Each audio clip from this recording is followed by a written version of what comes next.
सारी चीजें तय हो चुकी है और ये फैसला हो चुका है कि असेंबली को तहलील कराएंगे और उसके बाद नए इलेक्शन। नाज़रीन, आप सुन रहे हैं ये लगड़ बगड़ क्या कह रहा है, इसकी बात को गौर से सुन लें, फिर इस पे कमेंट करते हैं।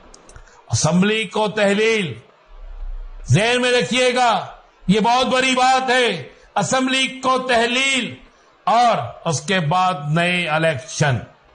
जी नाज़रीन, ये वो लगड़ बगड़ और किराए के टट्टू हैं, ये वो लोग हैं, ये ऐसे चप्पड़ कुज्जे हैं कि 5 साल ये रोते रहेंगे इसी तरह, क्योंकि ये एक खास जमात के लिए काम कर रहे हैं।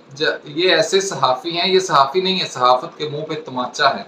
ये वो लोग हैं जो अपनी ज़ाती पसंद और इनाद को आगे रखते हैं। या तो इनको वो लोग चाहिए जो इनको सपोर्ट करें, या इनको वो लोग चाहिए जो इनकी ज़ाती राय हो।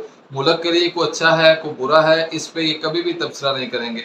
ये हमेशा जो है वो अपने लाइक और व्यूज़ के चक्कर में सनसनीखेज़ी से काम लेंगे। ये ऐसी बातें करेंगे जिसका हकीकत से कोई ताल्लुक नहीं होगा।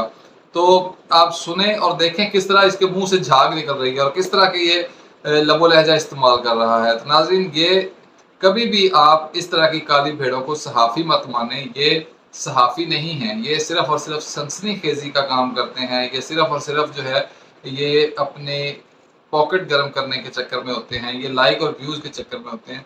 दूसरे लफ्ज़ों में आप ये कह सकते हैं कि ये सब जो है वो पैसे के पुजारी हैं, इनका हकीकत से कुछ भी लेना देना नहीं है।